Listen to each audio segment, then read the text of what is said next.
Principal Sir, Professor C.T. Sutha Sir, respected my coordinators, Dr. Prakash Matpal, Dr. Lalit Singh, and Dr. Ashwini Kumar, all the faculty members, and dear student, a very good afternoon to all of you.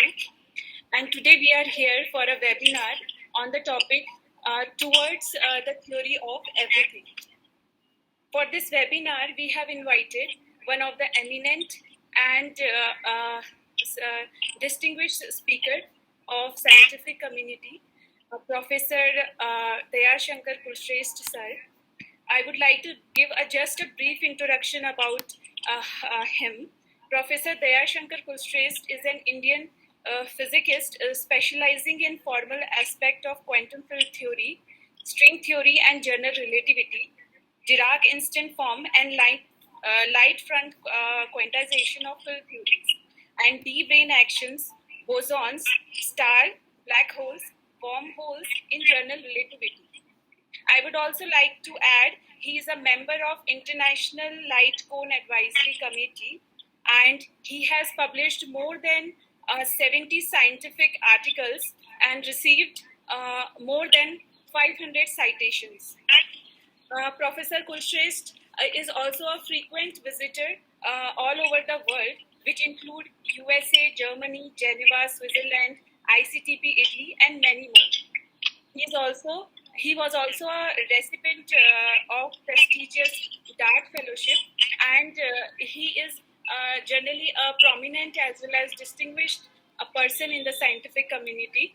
So, first of all, I would like to pay my sincere gratitude to Professor Kulshrestha Sir for accepting our invitation regarding this webinar. And now I would like to request our respected Principal Sir to welcome him. So, over to you, sir. Today, I am very much delighted and very much privileged to have with us Professor Dayashankar Kulshrestha, who is an eminent scientist, physicist from Department of Astrophysics, Delhi University. I welcome him from my own behalf and on behalf of the college fraternity, and I hope that our students as well as we, all of us, will be benefited from his deliberations. I also welcome Professor Suchi Bist, Head Department of Physics, Kumail University, Nainital, who is also with us at this occasion, at this webinar. Our in-charge principal, Professor Matpal, the organizing secretary, Professor Garima Punetha, and Professor Lalit Singh, and Assistant Professor Ashwini Kumar. I also welcome them, and I am also thankful that they have organized this wonderful webinar. This is actually a series of web lectures, and I hope that all of our students will be benefited with this endeavor. I once again welcome Dr. Dayashankar Kulshrestha, and I am very much privileged and extend my sincere thanks that he has accepted our invitation and he is going to benefit us from his deliberations. Not taking too much time, I once again welcome him and also congratulate you to organize this wonderful webinar. Thank you very, very much. So, I suppose, Garima, I start? Sure, sir. So, thank you, Garima, and thank you, Chandradat ji, for your very, very kind words and for your very kind introduction. I feel honored and privileged to be with you and your students and faculty of your prestigious government postgraduate college at a beautiful place called Berinag. And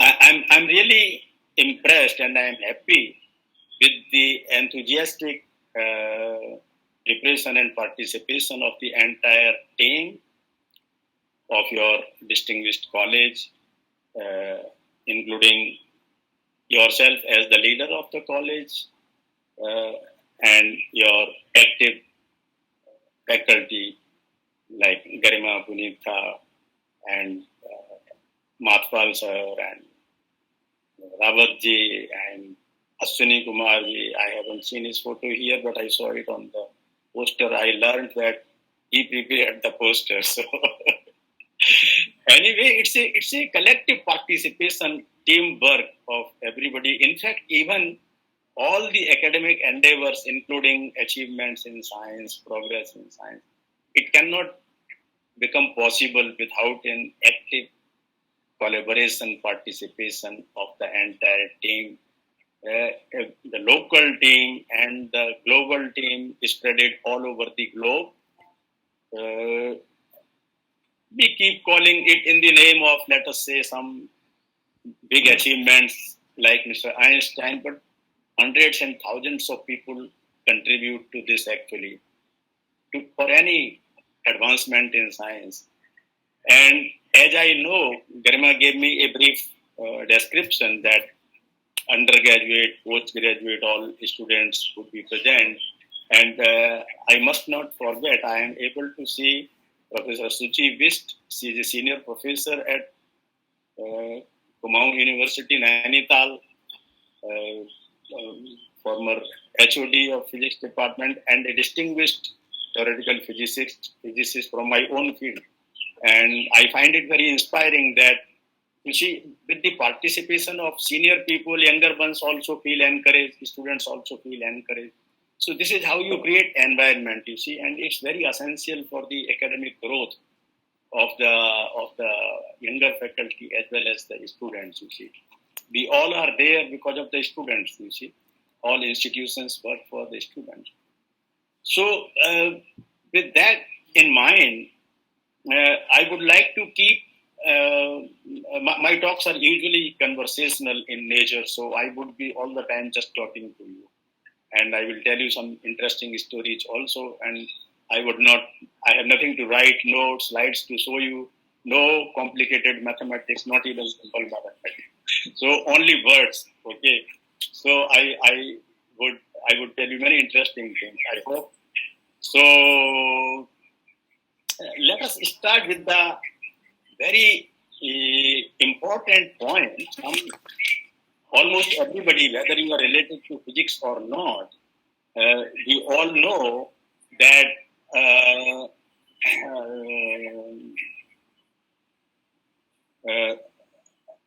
we all have heard about Big Bang. So Big Bang is something that the birth of our universe. So birth of our universe, and just a minute, I was trying to see, it's okay.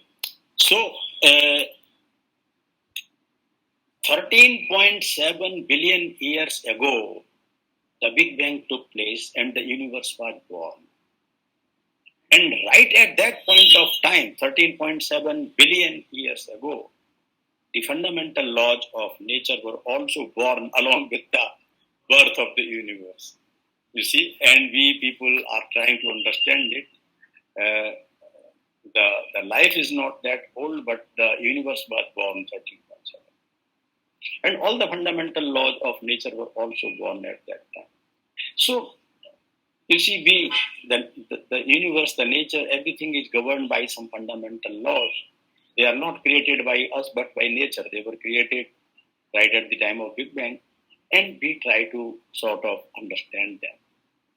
So, you see, and with the gradual advancement of science,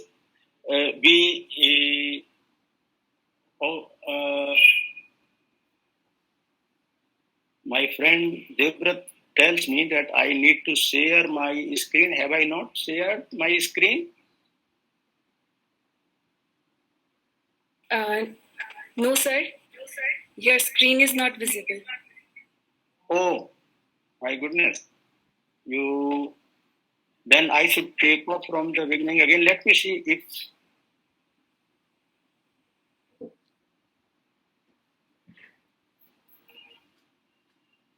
just give me 1 minute time, okay?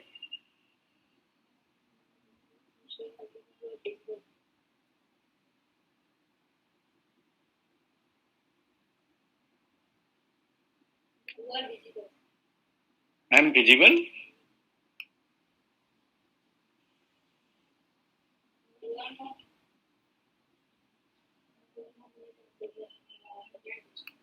No. So, Devdutt, do you find it now acceptable, or are you able to see me? All of you, please.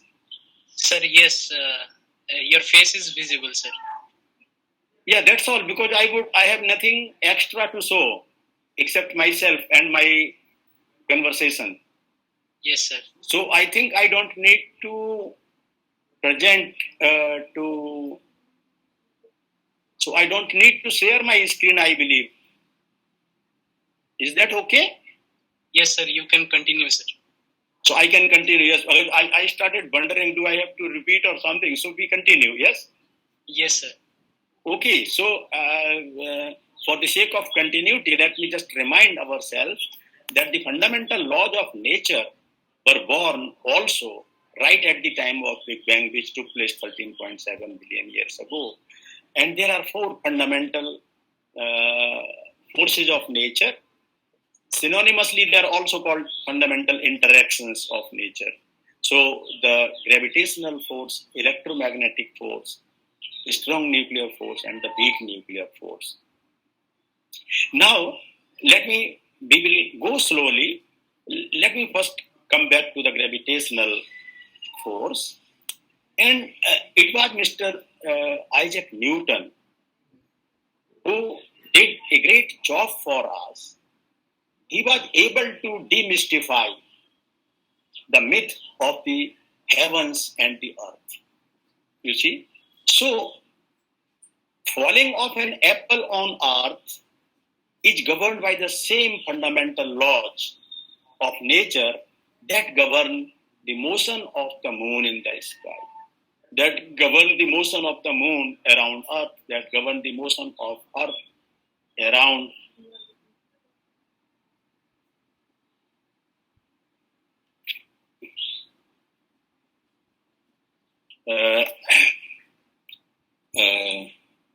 so the motion of moon around earth, motion of earth around sun, or in general the motion of these celestial bodies in the universe, they all are governed by the same fundamental laws of nature that govern the motion of the falling of an apple on earth. That is, so it's a big unification. It destroyed the dichotomy of the heavens and the earth, you see. Otherwise, prior to that, people might have thought, okay, there are some heavens, the rules and laws are different there, and for earth, we are heavenly people, earthly people. For us, it's different. It's not. It's the same throughout the universe. The laws of nature hold equally good throughout the universe. So, now, gradually, we try to talk about another fundamental force of nature, namely electromagnetism. So, before I talk of electromagnetism, one has to think about the fundamental laws of electricity and magnetism. Mr. Maxwell, about 150 or more than 150 years ago, was able to unify all the fundamental laws of electricity and magnetism. Let me just remind it, I have in particular keeping in mind the undergraduate students, that you see, let me take you to the Maxwell's equations. Maxwell's equations, there are four equations, so you talk about Gauss's theorem of electrostatics, divergence of E is some constant times rho, the charge density, and the divergence B equal to either 0 if you assume there are no magnetic monopoles, or equal to rho of M, magnetic charge density. And two other equations, curl of E is minus del V by del T, which means the rate of change, if the magnetic field is changing, then the changing magnetic fields give rise to electric fields. And similarly, changing electric fields give rise to magnetic fields. So this equation that curl of E is minus del V by del T, which is called as Faraday's law actually. So Gauss's law of electrostatics, Gauss's law of magnetostatics, the first two equations that I told you, and they convey you some message like divergence B equal to 0. So if you have a magnet with north and south poles, so whatever flux leaves the north pole, the lines of force, the equal number of lines of force, they enter the south pole. So it's solenoidal in nature, and therefore its divergence is 0. Now, in the Faraday's law, we usually remember, there is one Faraday law. No, actually, there is already some unification of more laws has gone into it already.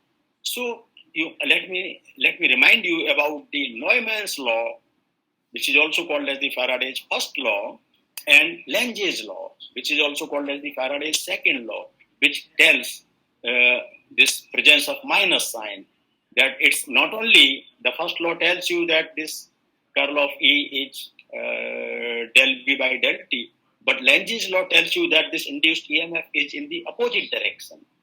Okay, and it was Mr. Neumann who Mr. Faraday experimentally observed this phenomenon. He verified or sort of postulated, so it was an empirical result. You see, this third equation that I just mentioned in this order, and Mr. Neumann stated it in the form of a law, in the nature of a law, that okay, so I put it in this. You can also write these equations in the integral form. You see, so for example, if you have curl of E equal to minus del V over del T, these few minutes are dedicated purely for the undergraduate students. So you multiply it by ds and integrate. So curl E dot ds is integral. Apply Stokes theorem, convert it into a line integral. So it would be E dot dl, integral over E dot dl, this closed curve which binds the surface as, and this is minus rate of change of the magnetic flux. Flux is integral of B dot ds. If it's electric flux, it's integral of E dot ds. So the entire flux passing through that surface, whether it's electric or if it's magnetic. So for the Faraday law, it's the magnetic flux. And so you can put it also integral B dot ds, that is the magnetic flux and rate of change of that with time. And minus sign was given by Mr. Lenz. So see how beautiful this whole thing is. Now you come to the last equation, Maxwell's last equation, which is actually Ampere's law. And actually it's not Ampere's law, it's modified Ampere's law. So it's Ampere's law modified by Mr. Maxwell himself. So it's called Ampere-Maxwell law. So the biggest contribution of Mr. Maxwell in physics, in science, has been the concept of a displacement current. Okay, so displacement current. So the curl of B is equal to the conduction current plus the displacement current. Okay, the same way as I did for Faraday law, you can use this Stokes theorem or Gauss's theorem and convert integral form, differential form into integral form, and integral form into differential form. And I would like to give it as a homework to all the younger students, even the younger faculty, that they should derive and rederive these equations again and again. You see, this is the landmark after Mr. Newton, which was 400 years ago. It's the second landmark contributed by Mr. James Clerk Maxwell. This putting all the laws of electricity and magnetism into this beautiful form of these equations. And I will tell you more interesting things related to this. You see, as you advance, but in the first place, I must not forget that when you write the Poynting vector in your electricity magnetism, it is some C by 4 pi into E cross B. I wanted to emphasize this presence of C here. You see, so you stretch your right hand like that, fingers. So if this is E, this is B, or two of them, E and B, in the cyclic order, then the third one gives you the direction of the Poynting vector in which the electromagnetic wave propagates. So actually, it's a very landmark thing. We therefore need to understand it. And this C, which appears here in the context of dimensional regions and so on, this C turns out to be the velocity of the electromagnetic waves. And these electromagnetic waves themselves turn out to be the light. So what you receive from sun in the form of light to earth, it's the same electromagnetic waves that travel with the speed of light. So this speed of light appears in two different ways, and it is the same constant C, which is the speed of light and the speed of the electromagnetic waves as determined in the Poynting vector E cross B equal to, denoted by some symbol, let us say, as there this factor of C appears. So this is very important. Now, you see, as the things advanced, Mr. Einstein, after Mr. Maxwell, I'm just telling you the landmark thing. So he talked about the covariance. Prior to him was Mr. Hendrik Lorentz, and Mr. Henry Poincaré, who gave the concept of the Lorentz transformations and Poincaré transformations, which are very, very absolutely fundamental to physics. So every fundamental law of nature has to be invariant under the Lorentz transformations. And this actually means that it has to be Lorentz covariant. So law of covariance and law of the constancy of the speed of light, these are two fundamental postulates of the special theory of relativity. And so covariance is a very beautiful concept we need to know. So a product A mu into B mu, where mu is some Minkowski index, which takes value 0, 1, 2, 3. So A mu, B mu, so if the indices are repeated, this is going to be a covariant vector. This is going to be a covariant quantity. It would remain invariant under Lorentz transformation. So the Maxwell's equations that we learned just now, we talked about them. So two of them, the Gauss's theorem for electrostatics and the Ampere's Maxwell law, the so-called homogeneous equations, they could be combined into one small beautiful equation, d mu f mu nu equal to j nu. And the other two equations could be combined into d mu f mu nu tilde equal to 0, where f mu nu tilde is the dual field strength of f mu nu. Let me tell you a very beautiful small story related to mu nu. You see, I came to Delhi University as a PhD student from a small town called Gwalior, and I had no possibility there to study field theory and general relativity. So I studied whatever was available to me there, and then I came to Delhi, and then I found that I had heard of two big names, Professor A.N. Mitra and Professor S.N. Biswas. So Professor A.N. Mitra was teaching field theory, and I happened to attend his course, lecture course, for the sake of my curiosity. And so he used to talk about d mu nu, f mu nu equal to j nu, the Lagrangian of electrodynamics minus 1 by 4 f mu nu, f mu nu. This mu nu and playing around with Lorentz gauge condition, d mu a mu equal to 0. It's a Lorentz gauge condition, which is actually just a continuity equation that you write. Okay, d rho by dt plus divergence of j equal to 0. So this mu nu fascinated me a lot. And let me tell you a small, very beautiful, correct story from Mr. Richard Feynman, one of the most versatile speakers of physics. So in one particular year, Mr. Feynman himself, he has written this story himself. So he was coming to attend a gravity conference at one of the two universities, University of North Carolina, University of South Carolina. Actually, the airport happens to be common.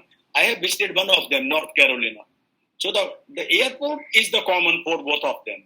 Now, Mr. Feynman was arrived one day late for the conference, and so he came out of the airport talking to the taxi drivers, and he said he wanted to go to a conference, which started one day earlier, but he has forgotten which one to go, north or south. So these taxi drivers, as usual, there were a couple of them there in the cluster, and they started talking. Gentlemen, can you in the American language, hello guy, can you tell us something about that conference so that we can make out where you want to go? So he said, yesterday many people must have arrived because it was the beginning of the first day of the conference, and they must have been talking with each other something like new. And then this taxi driver told the other one, oh, take this guy to South Carolina. So this is a story told by Mr. Feynman himself about himself. So this new can be very fascinating. It can fascinate even the taxi drivers, you see. So this fascinated me also. And then this Maxwell's equations were put in the covariant form, like d mu f mu nu equal to j nu and d mu f mu nu equal to 0. So Mr. Einstein was also fascinated by the symmetry of these Maxwell's equations. You see, if you write them in the covariant form, as you enrich the concepts, new things automatically come up. You see, so this is the story about this. And then Mr. Einstein got fascinated. He thought, oh, the space-time is so beautiful, so symmetric. So he was fascinated by the properties of space-time, and that put him to gradually motivated him to eventually write down or postulate the so-called special theory of relativity. Everybody knows at least it's E equal to mc square. In many restaurants or cafes, you go, you find on some posters or written on the wall, equal to mc square. So everybody knows, oh, this is something. Mr. Einstein wrote equal to mc square. That's the famous outcome of the theory of relativity. So mass energy equivalence, you see. And so these things can fascinate everybody, you see. We all are same ordinary people. Gradually we enrich our knowledge and we make advancement in learning and we come to know. So on the other hand, you see, quantum mechanics, another landmark theory. I mean, your general relativity describes physics of cosmos, physics of solar system, physics of neutron stars, physics of boson stars, physics of Big Bang, everything, you see. So the physics of large distances or physics at large distances. Another landmark theory, which is also extremely successful, is the quantum mechanics or its generalized person quantum field theory, which is quantum mechanics in 3 space 1 time dimensions, or quantum mechanics is field theory in 0 space 1 time dimension, you see. So here in quantum mechanics, synonymously quantum field theory, you have the possibility of creating energy out of vacuum, which is not empty, but it's a boiling soup of particles and antiparticles being created and destroyed continuously. I would suggest my younger people to think about this statement again and again. And to help you understand this, you take the example of a one-dimensional harmonic oscillator in quantum mechanics. So pick up the ground state and pick up the annihilation and creation operators. So if you operate on the ground state by the creation operator a dagger punch, you have a one particle state. So it's not that you have created the particle. The eigenvalue of the state has increased by 1, which is equivalent to the creation of one quantum unit of energy h cross omega or h nu. So what you can do starting with vacuum, you can construct one particle state, two particle state, n particle state. See? Oh, of course, if your operator A dagger is bosonic, my friends at the first year level, if all those that are there in the meeting, they at least know about simple algebra.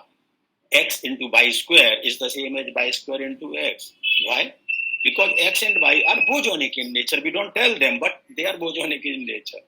If x and y were fermionic in nature, then instead of obeying commutation relations, they would obey anti-commutation relations. So a commutator of A and B would be AB minus BA, but an anti-commutator would be AB plus BA.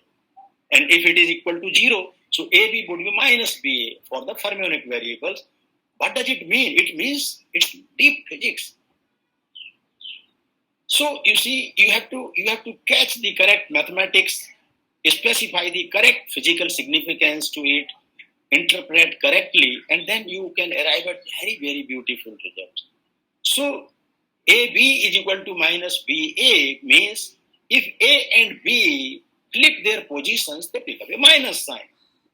This is exactly what happens with the Dirac equation, which describes the spin one-half particles, the electrons. You see, exactly 95 years or 100 years ago, we did not know about the concept of spin at all. It was the experiment by Stern and Gerlach. My undergraduate students would know there is a Stern-Gerlach experiment where you pass the silver atoms through a bag-shaped or inhomogeneous magnetic field and you collect the spectrum on the other side, you get two lines. So the theory of orbital angular momentum tells you that you should have only one line, but you get two lines. So Uhlenbeck and Gaudsmit, they thought about, so could there be some intrinsic angular momentum, which is not the, could be similar to orbital angular momentum, but not quite the same. So orbital angular momentum had its origin in classical physics, but spin angular momentum does not have its origin in classical physics because this guy is anti-commuting. There is no concept of anti-commutation in classical mechanics. You talk about commuting variables. So this property of anti-commutation itself is a quantum concept actually. And you, as a result, you get Pauli exclusion principle, where not more than two identical particles can sit in the same quantum state. For bosonic particles, you can have as many particles as you like.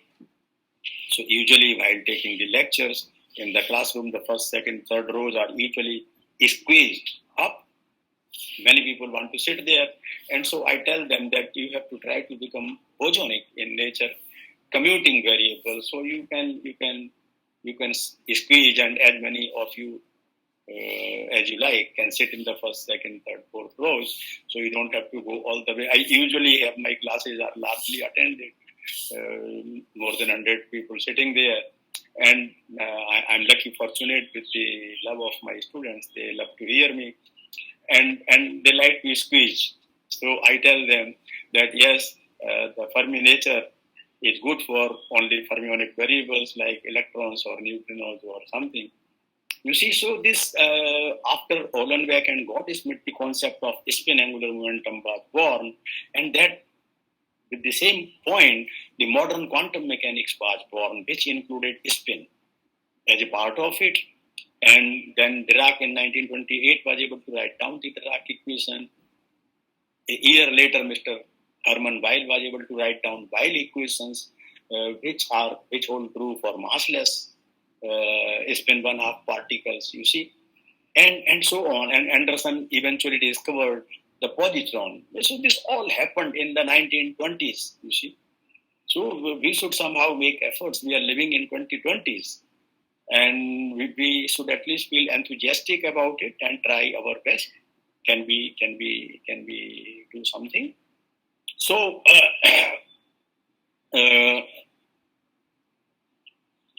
now, so let me go a step beyond this. So you see, we have been trying to see that lot of beautiful forces of laws of nature are being unified to give us new laws. And so, you see, this Maxwell's theory, let me introduce the concept of local symmetry. Maxwell's theory turns out to be a local symmetry. What is a local symmetry? Local symmetry is a symmetry transformation where the transformation parameter depends on the space-time coordinates. On the space-time coordinates. If it were a constant, then that would be a global symmetry and not local.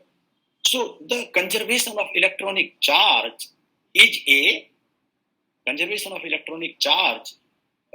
an outcome of the local symmetry of the theory. Here it's local base symmetry. Okay. So now this obviously people were curious. People knew about the other forces. So you see, the most obvious forces of nature are the gravitational. Something falls down from your hands, it goes to the ground. The electromagnetic interaction or electromagnetic force, these days you just switch on or switch off the light and you see it, or there is a sunrise and you have the sunlight. So it's all through electromagnetic waves and the electromagnetic force. Then you have this famous beta decay of neutron. So a neutron decays into a proton, electron, and antineutrino. And actually it turned out that what happens in this process, that one of the quarks from neutron-proton decays into a W boson, which is an intermediate vector boson. I would explain to you what it is, which eventually decays into an electron and an antineutrino.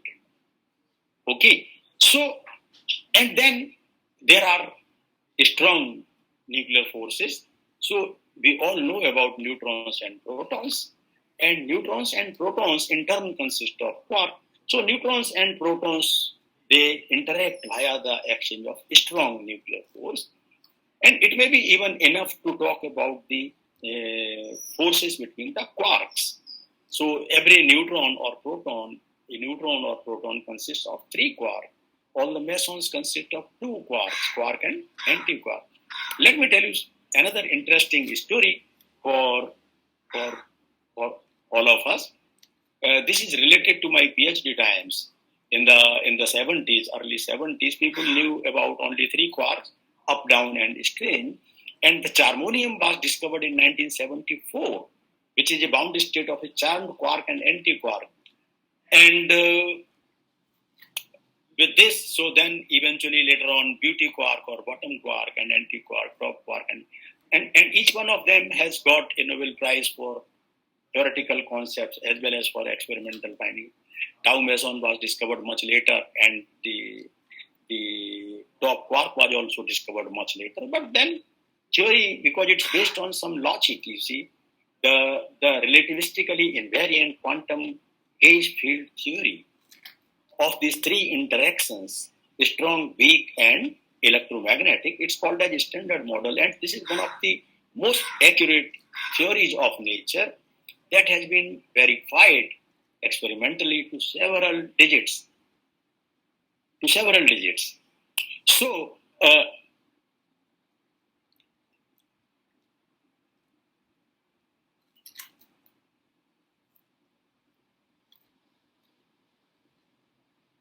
So it has been verified to several digits, and the simplest example is the anomalous magnetic moment of electron, which is measured to several digits,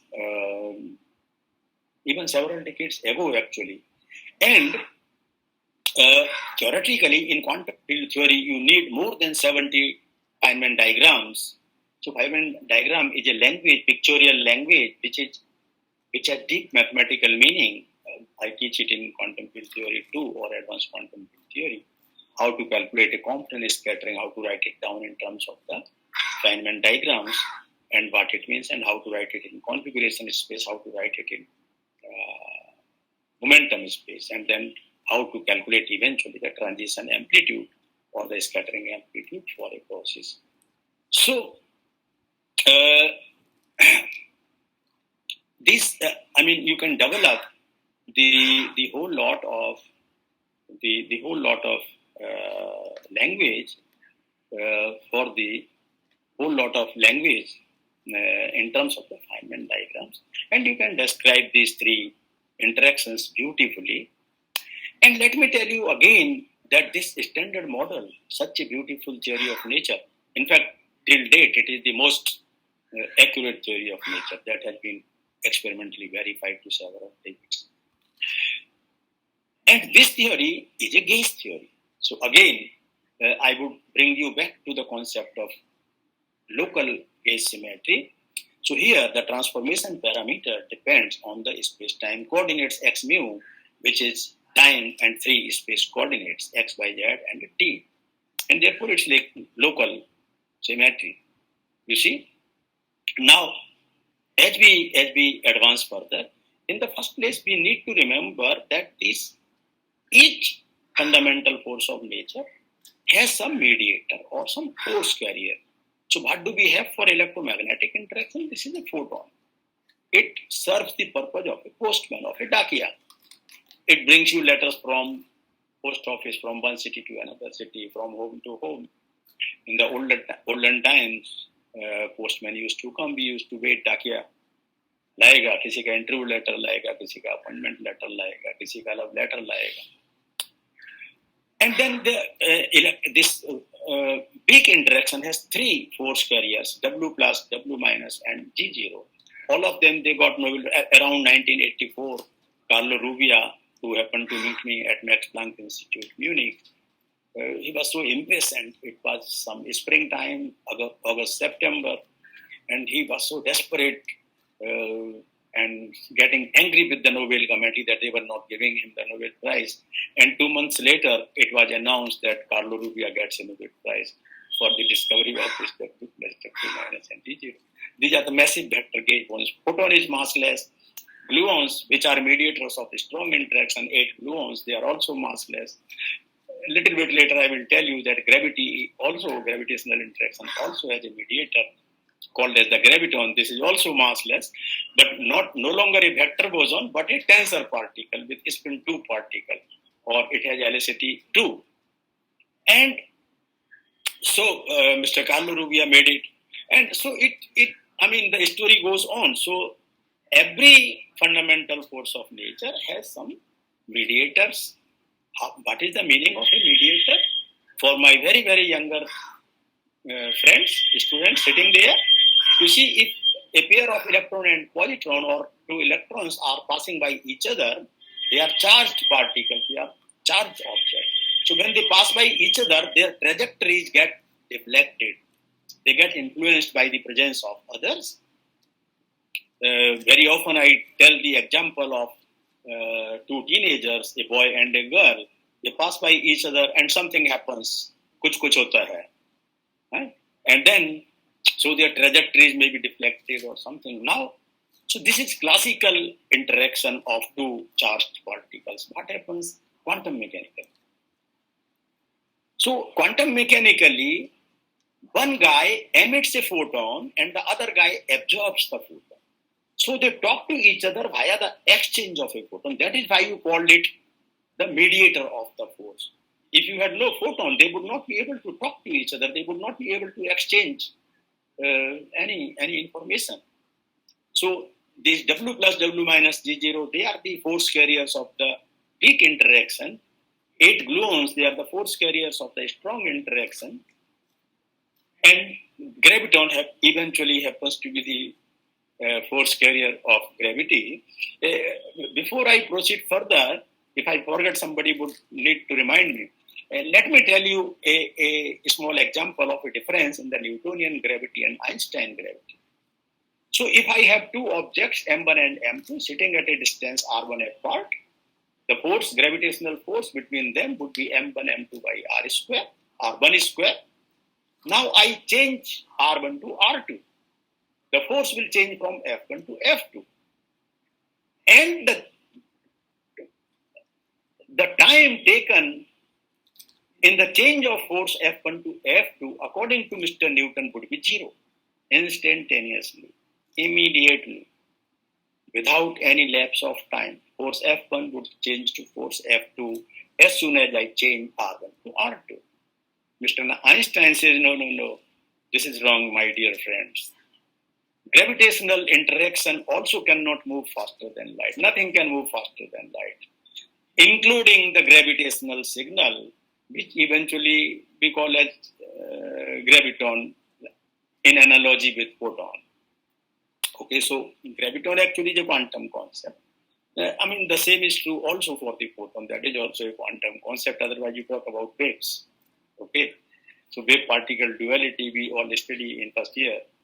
And so you see, now you know the difference in the Newtonian gravity and Einstein. So Einstein gravity is also a field theory, because the gravitational force is transmitted from one object to the other via the exchange of the gravitational signal, which, if you like, you could call it as a graviton. Okay, so graviton is a quantum of excitation of the gravitational field, just analogous to the concept of a photon, which is a quantum of excitation of the electromagnetic force or electromagnetic interaction. Right, so with that, let me come back to this theory again. So you see, now these fundamental forces, these fundamental things have fascinated people for centuries, and gradually we make progress in our understanding of the concepts. So everybody was fascinated about photon, electromagnetic interaction. This is a Euban gauge theory. Now, I would not go into details at each and every step. Then weak interaction has having these three, W plus, W minus, and G0. So people wanted to combine weak interactions with electromagnetic interactions, and that eventually gave rise to the birth of the so-called electro-weak theory. And I remember it very well that in the year 1979, I had recently, like you people are at this college, I had joined Rajdhani College as a young faculty. And in the 1979 Nobel Prize went to Mr. Sidney Glashow, Mr. Steven Weinberg, and Mr. Abdul Salam. These three guys made it. And I organized a session like the one that you are organizing today at my college, Rajdhani College. And I invited my Guruji, Professor Ashok Nath Mitra, who was an authority in field theory at Delhi University. I invited him for a popular talk on the Physics Nobel Prize for 1979. So that was the title of the talk, I still remember, and he talked about these people, Abdul Salam, Steven Weinberg, and Sidney Glashow. So they were credited with the SU2 cross U1 theory or the electroweak theory. You see, I at least had the opportunity of visiting one of them a couple of times at the ICTP3. Professor Abdul Salam was kind to invite me there a couple of times, and I happened to interact with him. And he also visited Delhi University. So that was a major step, you see, of unifying electromagnetism with the weak nuclear force. Mr. Einstein, on the other hand, wanted to unify electromagnetism with gravity.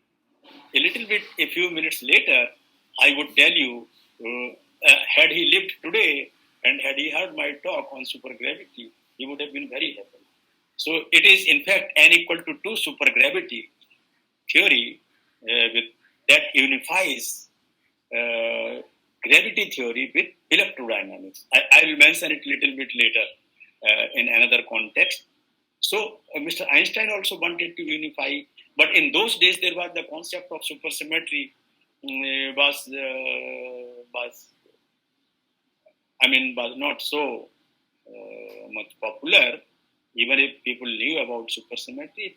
Well, once you have the idea of bosons and fermions, you see the bosonic particles and fermionic particles, so a symmetry that relates the two is called as a supersymmetry. So supersymmetry relates bosons and fermions, or at a very elementary level, bosonic variables and fermionic variables. Okay, so here you think of some transformation operator that transforms your bosonic variable into fermionic variables and fermionic into bosonic. And what about the transformation parameter? Is it a constant? If it's a constant, then supersymmetry is a rigid supersymmetry or a global supersymmetry. If it depends on the space-time coordinates x, y, z, and t, then it's a local symmetry. And you will realize a little bit later as we proceed that if you make that supersymmetry as local, then gravity automatically comes into the picture because the space-time manifold becomes a curved space-time manifold. So they are interlinked, but before we talk about that, let me logically take you back to a standard model, which is a unified theory of three fundamental interactions, electromagnetic interaction, weak interaction, and strong interaction. So you put them together into this unified theory called standard model, no gravity as yet. Now, but this, on the other hand, we have this fascinating supersymmetry. So can we construct a supersymmetric standard model? Of course, yes. We introduce supersymmetry into our theory, into our field theory, and we can construct supersymmetric standard model. But now what happens? This supersymmetric standard model loses the gauge symmetry. It has the symmetry which is a global symmetry. So the transformation parameter is a constant spinner. I was supposed to give two full semester lecture courses at the University of Oldenburg. One last year on supersymmetry, which means rigid or global supersymmetry, field theories, and this summer on supergravity. But this pandemic spoiled the programs. Like I am talking to you through this internet without having been to Berinag, without having been to your institute. So this pandemic has limited our activities in some sense. So anyway, we have to cope up with the situation. So coming back to, you see, starting from Maxwell's theory, which had local symmetry, you unified it with big theory, big interactions. So SU2 cross U1, it was again a gauge theory. You unified it with strong interactions, SU3 cross SU2 cross U1. The so-called grand unified theory. That's also a gauge theory. All of them put together is a standard model. It's a gauge theory, which means it has local symmetry. The transformation parameter depends on the space-time coordinates x, y, z, and t. Now we have introduced supersymmetry into the theory, and now we know about supersymmetry. So what supersymmetry does for you, for every particle, you have a superpartner. So for every quark, I would have a supersymmetric quark. For every lepton, I would have a supersymmetric lepton. S quarks, S leptons, photon, photino, gauge boson, gaugino, and so on. So the number of particles becomes double in a standard model. However, the symmetry is global. It's not local symmetry. Local symmetry is a very rich symmetry. As I told you, in Maxwell's theory, in quantum electrodynamics, if you talk about the theory of interacting theory of electrons, positrons, and photon field, okay? So quantum electrodynamics, you couple the Dirac fermionic field with the electromagnetic field and you construct quantum electrodynamics. This theory has asymmetry, local symmetry. What is the purpose of this? What the job this symmetry does for you? It gives you a conserved charge. So the electronic charge that you measure in Berinag or in Delhi or in Germany or anywhere, this would be conserved, means it would remain constant, whether it's Frankfurt or Oldenburg or New York or Delhi or Nainital or Berinag. It would have the same value. If I measure it today, I measure it 100 years later, it would be the same. So it's conserved. So local symmetry has that power, you see. So we would like to move ahead from supersymmetric standard model. We would like to go further And people think, yeah, this is a beautiful theory, beautiful symmetries, but it's not local. Could I make it local? And the moment you think of introducing local symmetry into your theory, you end up with a theory which is called the supergravity theory. So this is, again, you will find that this theory, supergravity theory, again has a local symmetry. So here, it is this local symmetry is not a gauge symmetry, but it's a generalization of the Poincare space-time symmetry. If I had time, I would explain you what it means. It has Poincare symmetry has 4 plus 6, 10 generators. So Lorentz symmetry has 4 Lorentz translations given by vector p mu, and this Poincare symmetry has additional 6 generators, usually denoted by mu nu, where 3 of them correspond to angular momentum, 3 components of angular momentum, and 3 components correspond to the Lorentz boost order. So like N0I or MIJ. MIJ would correspond to angular momentum, but N0I or N0J, they would correspond to the Lorentz boost operator. They're very beautiful symmetries, you see. And as soon as you introduce supersymmetry into any field theory, you additionally have supercharges in the theory. Supercharge is also a Grassmann fermionic variable, anti-commuting variable. It's proportional to the transformation parameter. What does it do? It upgrades the Lie algebra to graded Lie algebra. What is that? So the commutation relations obeyed by P mu and M mu nu, the generators of Lorentz and Poincare group. So they are commutation relations, but the supercharge is a fermionic Grassmann variable. So it has the properties of anti-commutation. And this upgrades the Poincare algebra to super Poincare algebra. So any field theory, which is, how do you know it's a supersymmetric field theory or not? You check what kind of algebra it satisfies. If it satisfies super Poincare algebra, yes, it's a supersymmetric field theory. If it doesn't satisfy super Poincare algebra, but only a Poincare algebra, it's a field theory, but not a supersymmetric field theory. Now, if this supercharge is which is proportional to the transformation parameter, if this parameter depends on the local x, y, z, and t coordinates or not, if it depends, it's a local symmetry. Then you automatically have gravity into the theory. Here, what happens? The space-time manifold becomes a curved space-time manifold, and you go a little bit beyond general relativity already, because you have introduced general relativity does not have supersymmetry in it. So either you start with general relativity and introduce supersymmetry into it and a local supersymmetry, then you end up with supergravity theory, or you start with a supersymmetric field theory, make the symmetry from global to local, and then you again end up with a theory which has gravity also into its fold, into its contents. So that is what is supergravity theory. Without frightening you with the mathematical concepts, I would like to mention in a few lines some important consequences of this. As soon as you talk about simple supersymmetry, has only one supersymmetry. There is only one supercharge, and you have one supergravity multiplied, a graviton and a gravitino. Gravitino is a new particle. It's a spin 3/2 particle. So it's a vector valued spinner or a spinner valued vector. Okay.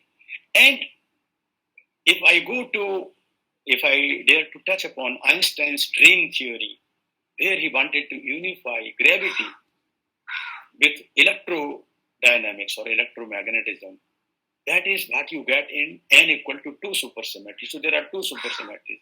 What does it mean? There are the transformation parameters. I have 2 parameters in my theory. Each parameter is called one supersymmetry. So 2 parameters have 2 supersymmetries. So here I will have 2 supercharges. And if I annihilate my state with helicity plus 2, which is a graviton, then I can construct 2 gravitinos. So this dream theory of Mr. Einstein, n equal to 2 supergravity theory, had one graviton with helicity plus 2, you can synonymously consider it as spin. For massless particles, spin and helicity is the same. So helicity is the projection of the spin vector onto the direction of propagation. So for massless particles, the spin and helicity, they are synonymous. Okay. So plus 2, then you have one supercharge annihilates this state, gives you one gravitino. Another charge, it gives you another gravitino. Two of them together annihilate this state, they give you a photon. So you have one photon, one graviton, and two gravitons. And this is the Mr. Einstein's dream theory, where he wanted to unify gravity with electromagnetism. But somehow, unfortunately, it's not a complete theory.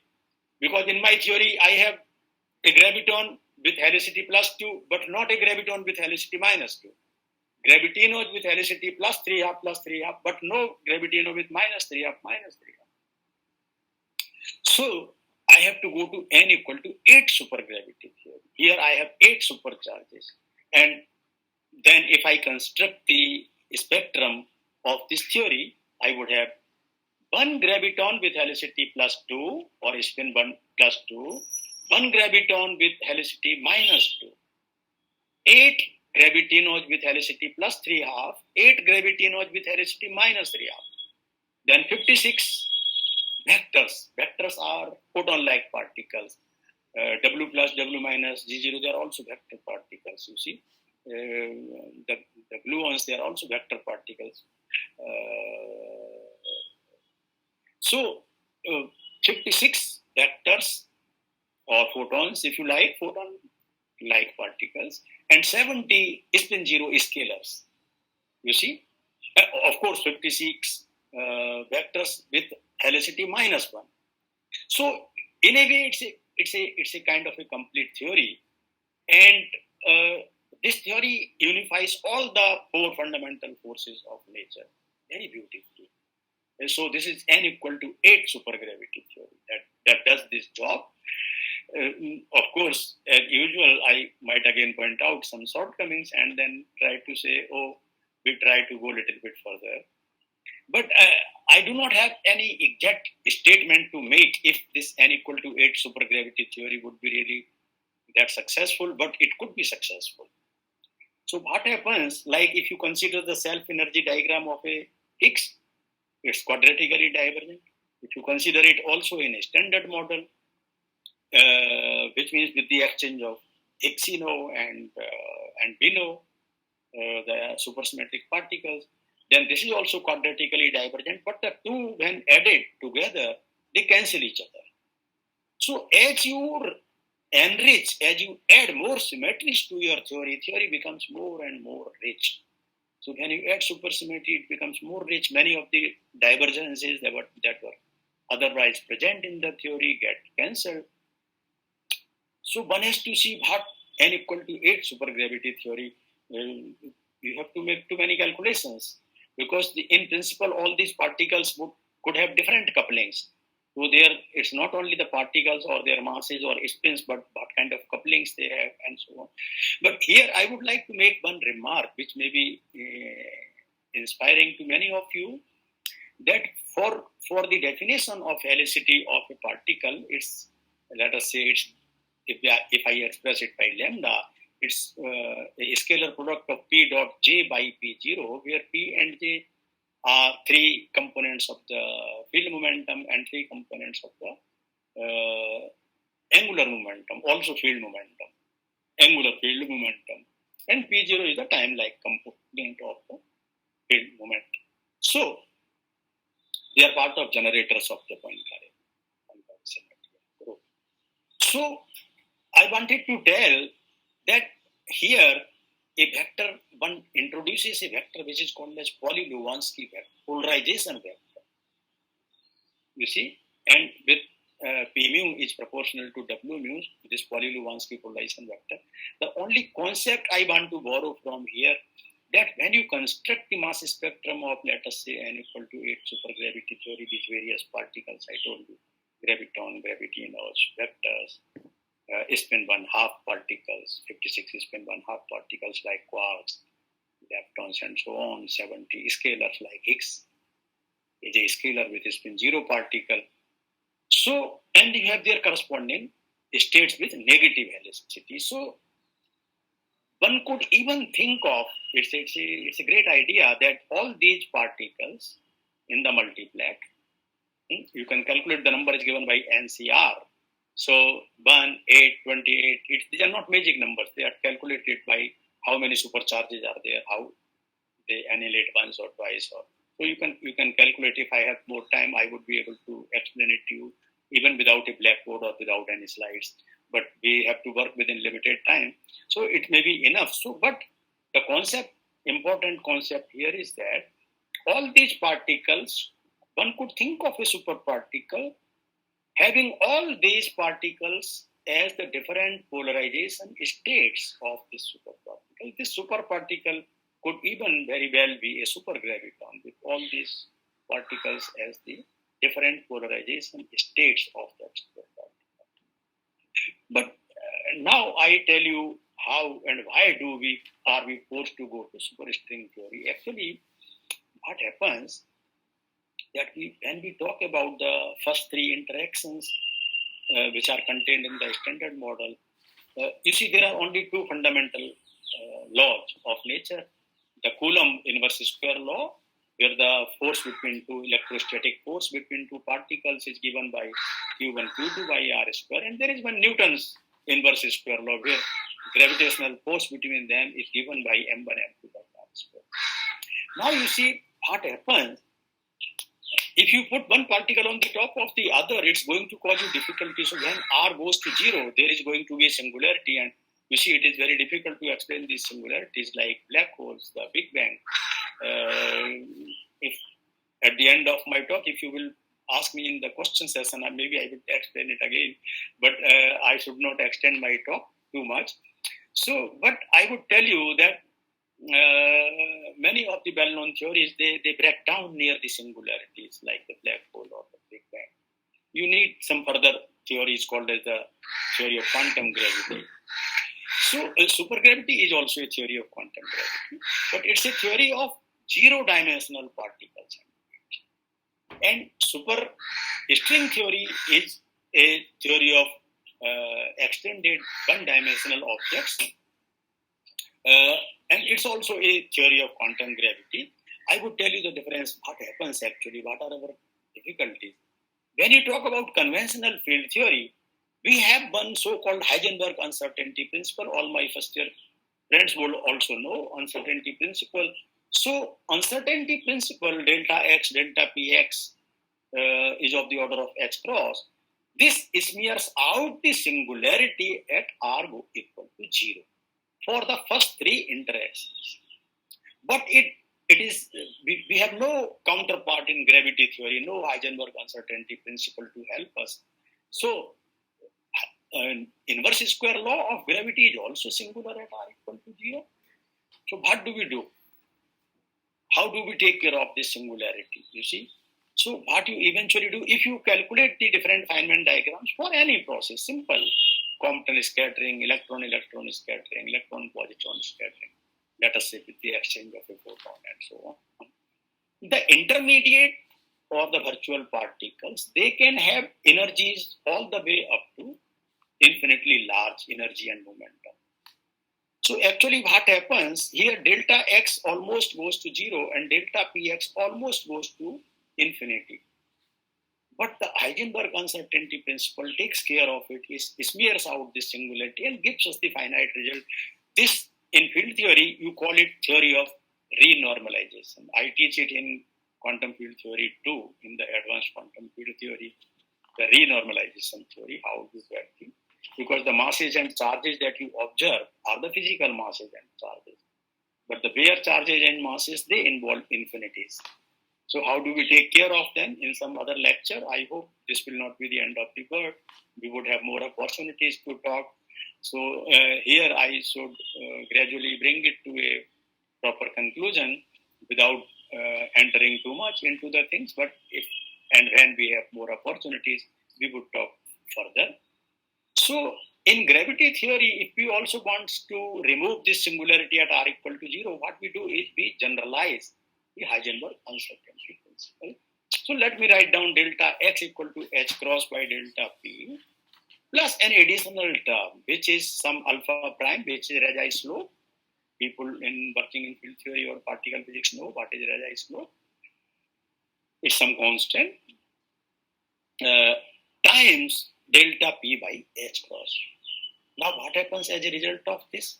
As a result of this, delta x no longer goes to 0 and delta px no longer goes to infinity. So the singularity at r equal to 0 for the gravitational interaction is taken care of. And what is the price that I pay for it? My zero-dimensional interaction vertex, 3 lines meeting at a point, 3 bird lines meeting at a point, they give you a vertex, and it's zero-dimensional for zero-dimensional particles and fields. Now you will have a vertex which is spreaded in space-time. That is exactly the string theory. So here the interaction vertices are spreaded interaction vertices in space-time, whether you talk in terms of open string or you talk in terms of closed string. So the interaction vertices are spreaded. So two objects in gravity theory are not sitting on the top of each other. R is no longer at r equal to 0. It's not going to cause you singularities. So in conventional field theory, or I mean non-supersymmetric theories, there were divergences in the calculation of Feynman diagram, but they were removed through renormalization process in terms of the radiative corrections. What happens in supergravity theory? These divergences are minimized and minimized. I cannot claim because I have not done this calculation so far myself. One has to be able to calculate for n equal to 8 supergravity and look at various processes, what kind of just electron scattering or Compton scattering in n equal to 8 supergravity, and see if you what kind of divergences you have. So I know for sure through some simple lower order diagrams calculations that here you don't need renormalization at all, but the divergences cancel at the level of scattering matrix, S matrix as it is called. So they are cancelled, but are they cancelled completely or not? I cannot make an exact statement today. Some years later, when teamwork, as I said, you guys are collaborating in the teamwork to make this program a success. Similarly, the scientists, technologists, engineers, they all keep working.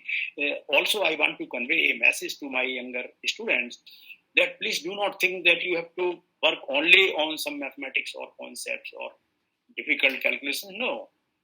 Even making advancement in engineering and science and technology is an advancement. How do you measure?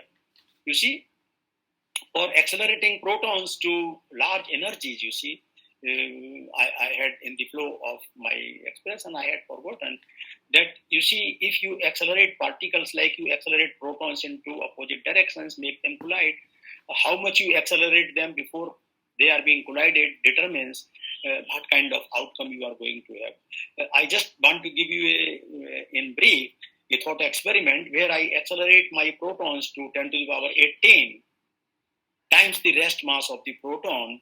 So the energy becomes 10 to the power 18 times the rest mass of proton times c square, mc square equal to mc square. So increasing energy increases the effective mass of the particle, and then you calculate the gravitational force between them, between two such particles. So it would be 10 to the power 18 times 8 to the 10 to the power 18. Now what would happen? The electromagnetic interaction would become exactly as strong as the electromagnetic interaction. The gravitational interaction and electromagnetic interaction would become equally strong.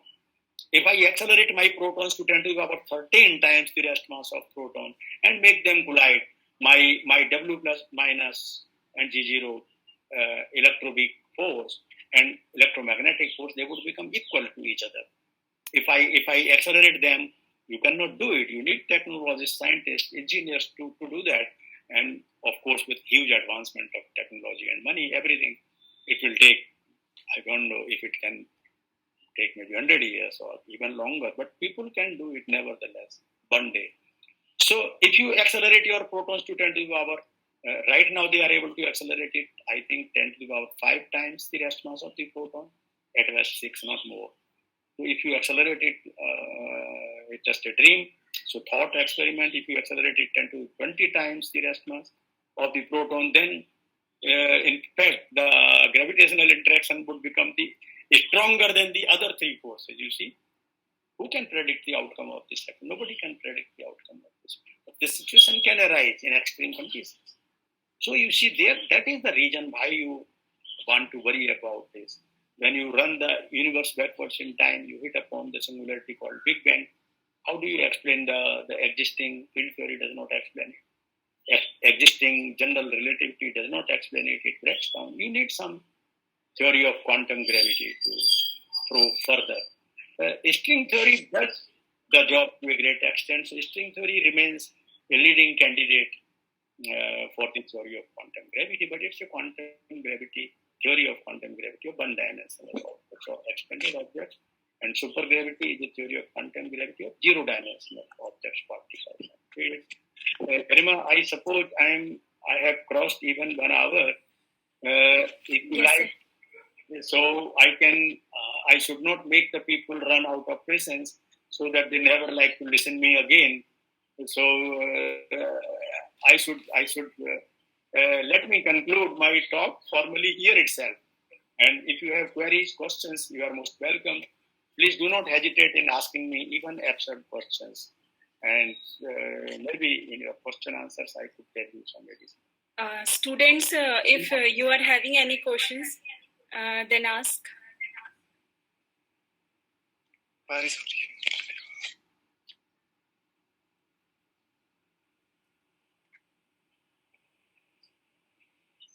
Hello. Yes. Sir, I am a student from Odisha, sir. Yes, I think I remember your name because Acharya, a very bright student. Yes, I know. Yes, sir. Thank you. You were able to tell me the difference of the spin angular momentum, that it had no classical counterpart. Very good. So keep it up and let us keep in touch. Yes, please, your question, please. Sir, can we be able to attain the speeds you mentioned, that 10 to the power 18? Is not it a violation of the postulate which Einstein postulated that we? No.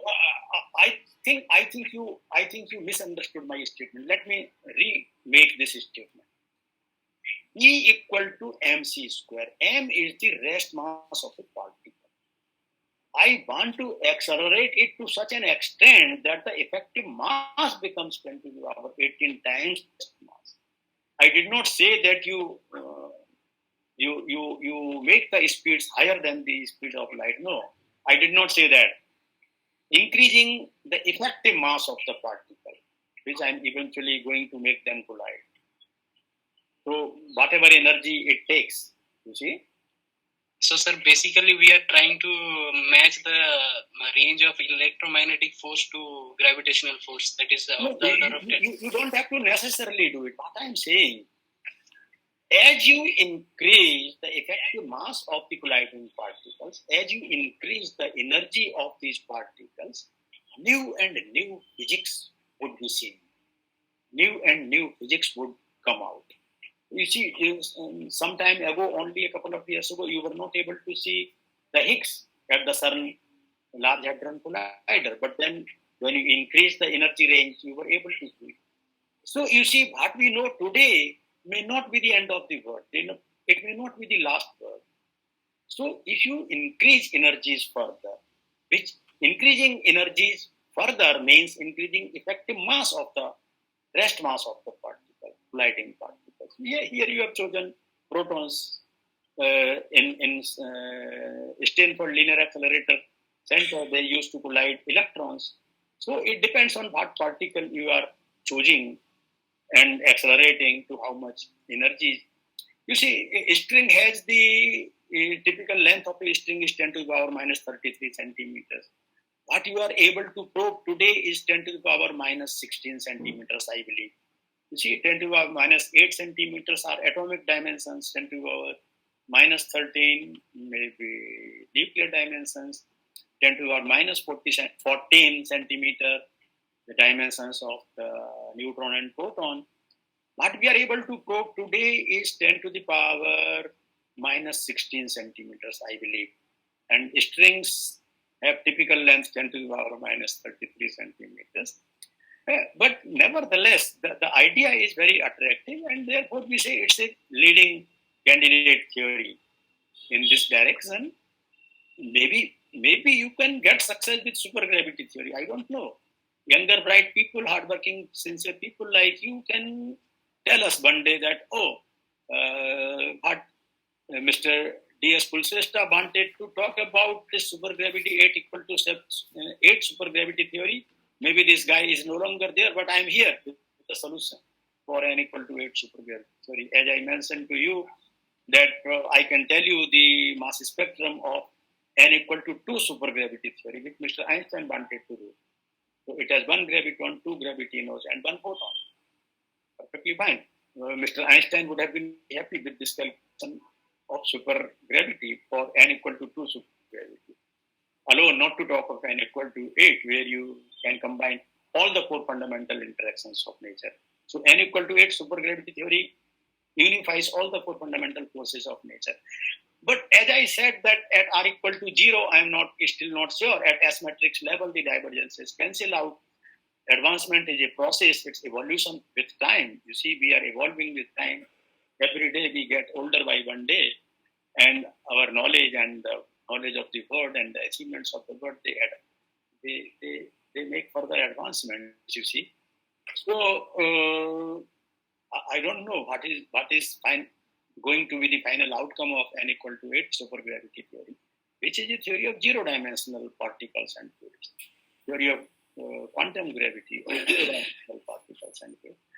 But we have the scope. But one thing you should remember before I forget, that in superstring theory, when you make low energy compactifications, lower dimensional compactifications of the superstring theory, you end up with these supergravity multiplets that we talked in supergravity theory. So supergravity theory is a subset of superstring theory. It's not other way around. Supergravity theory is going to be a subset of superstring. So, Mr. Vikas Acharya, am I able to convey to you something? Yes, sir. Okay. I hope it helps. We have to think on these things every day and night. These are the dreams that I take during my sleep, and very often I come across some better understanding of the things like this speed of light that appears in the simple laws of electricity magnetism. Actually, this is the same c that Mr. Einstein said that is the maximum attainable speed of light. These two c's, they appear in two different contexts, but they are the same. I just realized this last night, that they are just going to be the same. So I looked back at my textbooks of electricity magnetism and electrodynamics, and then I said, oh, yes, okay, great. So this seed that arises from two different contexts is just the same. You see? So for each and every statement, you see, you have to think and bring out its physical concept or give a mathematical corresponding concept to. I give you just one more example, like for general relativity, one very often makes a statement that it is the space-time which tells mass how to move, and it tells mass, the mass tells the space-time how to curve. What is the physics? It's a philosophical statement, but it has a deep mathematical meaning. Einstein tensor G mu nu is equal to some constant into T mu nu, the energy momentum tensor. The energy momentum tensor, it has to be sourced by some matter, and the Einstein tensor has no matter in it. So it's purely determined by the geometry of the space, geometry of the space-time, Einstein tensor G mu nu. Right-hand side is T mu nu. Or if you like, you can also include the cosmological constant on the right-hand side. It's also some kind of energy density, vacuum energy density of the universe. So this is also, you have to include it in the T mu nu. It's not determined by, T mu nu is not determined by the geometry of space-time. The cosmological constant energy, vacuum energy, it's also not determined by the energy, by the geometry of space-time, which is determined, the Einstein tensor is determined purely by the geometry of the space-time. So this statement, which you often read at many places in popular talks, at many places, that mass tells the space-time how to curve. It means T mu nu tells the left-hand side what should you be, G mu nu. G mu nu, the capital G mu nu, the Einstein tensor, which is r minus 1/2 G mu nu into r mu. So this tells the mass how to move. So it is the geometry that, so these two sides, they are equal to each other. That is the meaning of this mathematical equation, and that is the physical meaning of this equation. So before, don't get frustrated. You see, you have to think over it again and again, and try to remember the inspiring anecdotes from Mr. Feynman, who talked about mu, knew that these guys, where I want to go, they must have been talking about some mu. See, so this mu can be very fascinating. It fascinated me. I became a field theorist.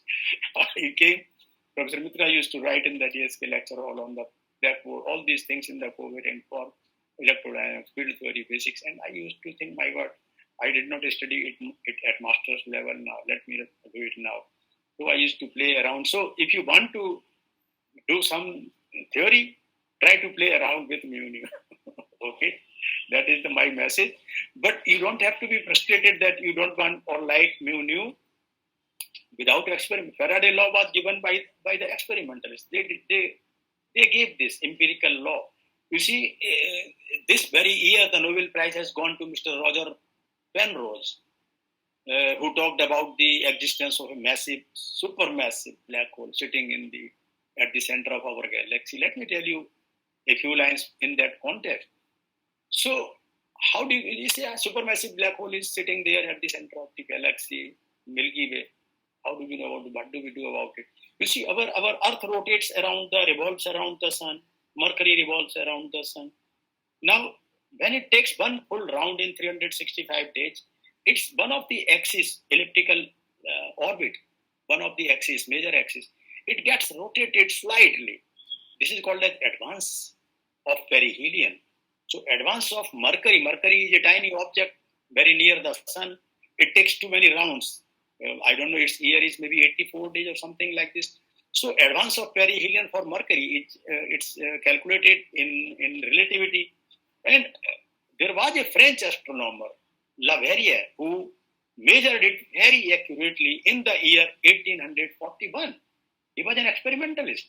Nobody knew about Mr. Einstein. He was not even born. Nobody knew about this relativity, not to talk of general, not even special relativity. Nobody knew. But this guy gave this measurement for the advancement of perihelion of Mercury around the sun. So its elliptical orbit, you see, it never closes on the same point. It always gets advanced by a tiny angle, delta phi. You can measure it. This guy measured it, Leverrier measured it in 1841. And general relativity now tells us what it is, you see, and it is the same. Now, what has this got to do with the massive black hole sitting at the center of our galaxy?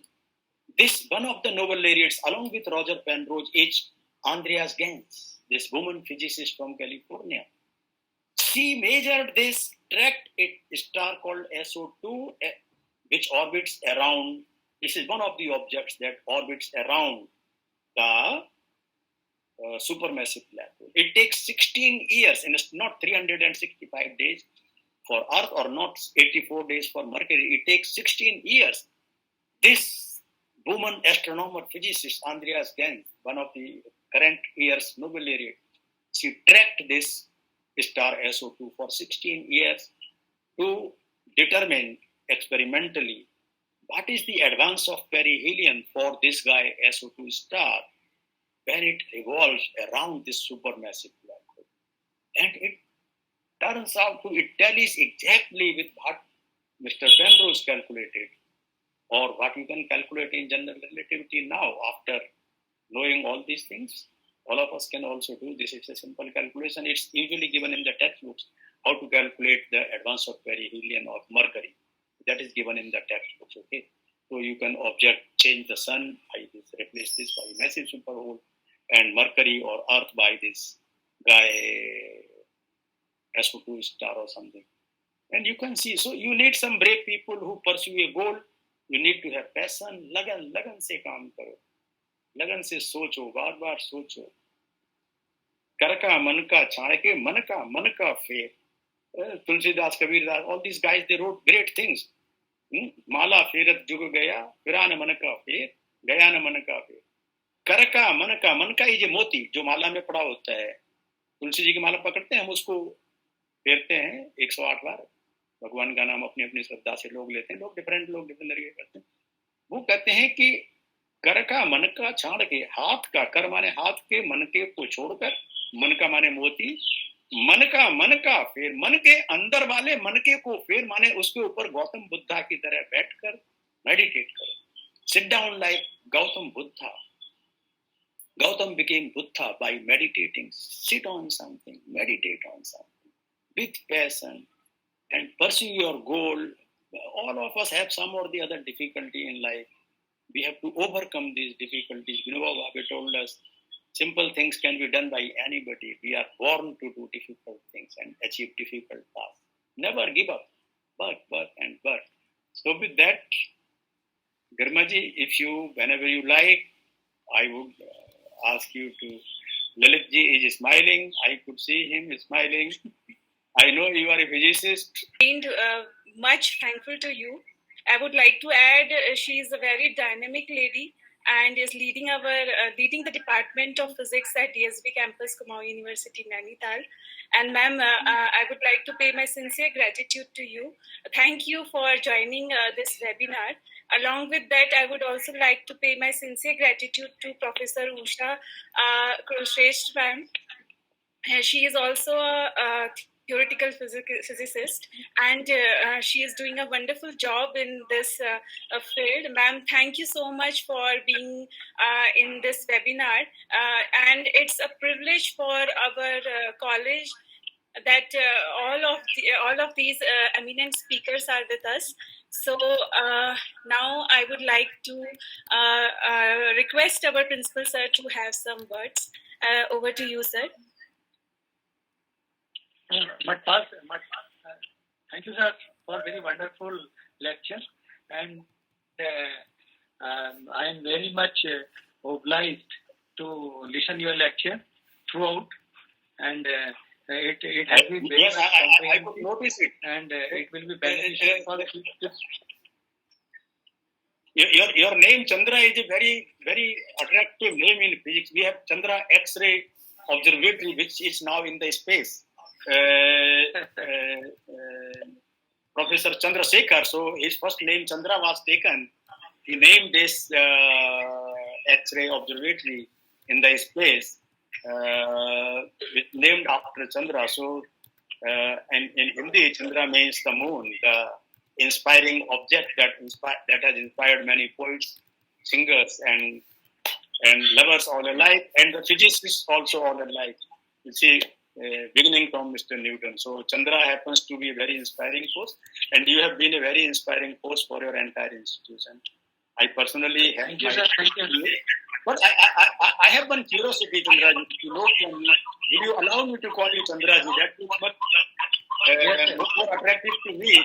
I'm very sure you are younger to me. Because I have already retired. So anybody who has not retired has to be younger to me. So Chandra ji, being a person of commerce, could you give me some frank in one or two lines, anything that was it too boring or some it transmitted something to you or non-physicists? I had added a few interesting stories for everybody. So, thank you, sir. Thank you very much for your kind words and for your precious time which you have given to us and to our college students. Thank you very much, Madam Suchi, who has also given us very precious time with us, and also Chandra sir, let me tell you, Chandra sir, one possibility. You are at a very beautiful hill station. Let me open this possibility to you. in case of any need of any kind of consultation with me, you can always tell Garima to plan a Google Meet with me. I would be very happy to join you for anything that you like. Thank you, sir. Thank you so much. Thank you, sir, for all your. Thank you. Thank you, Professor Sutaji, for allowing me to listen to this wonderful talk. And thank you, dear Garima, for allowing me. And thank you, Professor Kulshe, sir. Oh, Suchi, it's so kind of you. It's so kind of you. You see, you are an inspiring force for so many of the younger people. I wish and hope. I learned a lot from this talk, sir. Thank you very much. I feel honored and happy from your comments, but you are already a very learned physicist, very precious physicist of our country. And that you found time. Now I would like to. Okay. Now I would like to request Matpal sir to say a vote of thanks. Matpal sir, over to you. Thank you Garima sir. पहली बात तो sir, मैं physics तो मुझे थोड़ा बहुत समझ है, लेकिन जो आपकी एनर्जी है सर, पिछले 2 घंटे से आप लगातार बोले जा रहे हैं sir. I am very admire of this. Prakash ji, I wanted to become a mathematician. I understand you are a mathematician. I wanted to become a mathematician and do my masters in mathematics and then become a mathematician. My teachers motivated me, भाई theoretical physics कर लेना, physics कर लो। I wanted to go to Allahabad to do mathematics. In those days, I was fascinated with Mr. Gorakh Prasad, a very famous, renowned book author of my calculus books. You see, I was fascinated from his books, so I wanted to go to Allahabad to do masters in mathematics. But my physics teachers were able to attract me to stay behind and do physics for masters, and they said you can do theoretical physics after this. Then maybe you will have better scope or chances or something. They motivated me, and then they were successful, I thought. And I'm happy. So I'm still a mathematician at my heart. Okay, sir. Thank you, sir. Thank you. So we would like to thank Dr. Dayasankar Kulshetha, sir, for giving us a very informative and applicable lecture. And you have accepted our request and given us a very good lecture, sir. Thank you, sir. And we will expect you in future, sir, also. Oh, sure. I would be very happy to join you whenever you like. Yeah, you have a wonderful faculty and beautiful environments. And you see, enthusiasm is always the best driving force. You see, we should never give up our enthusiasm until the last moment of life. We should remain enthusiastic, curious. ये क्या चीज है? ये क्या चीज है? ये कैसे होगी? कैसे करें हम इसको? And that I mean, our human life is so precious. In physics, you see, we talk about galaxies and stars and billions of galaxies in universe, billions of solar systems in one galaxy. You see, life is so rare. In our entire solar system, we are the only ones that have an intelligent life on Earth. You see, and then you go beyond Mars, Jupiter, Saturn, then a huge belt, which it's not so easy to cross before you enter another solar system. So it's vast. And life is so rare and so short. We should be doing good things, and we should try to, that is the eventual purpose of life. It's so precious. We should always remember each and every second of life is very, very precious, important. And life is very, very rare. We shouldn't waste it for nothing. अब करते हैं कुछ लोग अज्ञानी हैं, उतने ज्ञानी नहीं है, क्या कर सकते हैं? लेकिन अगर आपके पास थोड़ा सा ज्ञान है तो हमें याद रखना चाहिए हमारी लाइफ इतनी प्रीशियस है, इतनी रेयर है.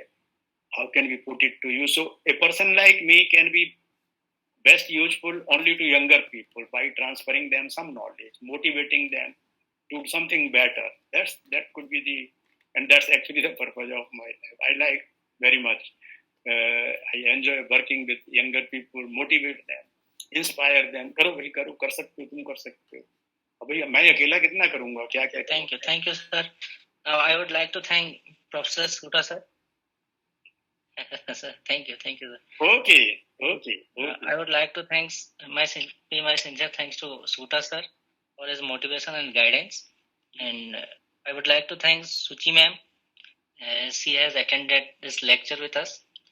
I would like to thank Garima, Rawat ji, and Aswani, and especially for Garima, he arranged all the amenities here. So thank you, Garima, for requesting to sir. Thanks to all participants. Thank you all. Okay, very good. So continue to consider me as a part of your family. Sure, sir. Sure. Really. All the best. Lots of love to everybody. Thank you, sir. Thank you, sir. Thank you. Okay.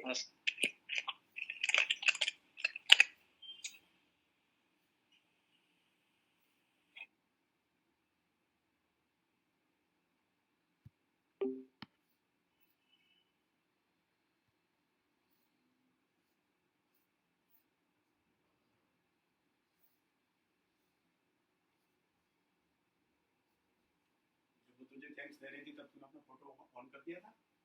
नहीं, मैंने वहाँ लिख दिया था उसको, thanks and congratulations लिख दिए थे चैट। अरे सो भी कर दिया क्या जरा?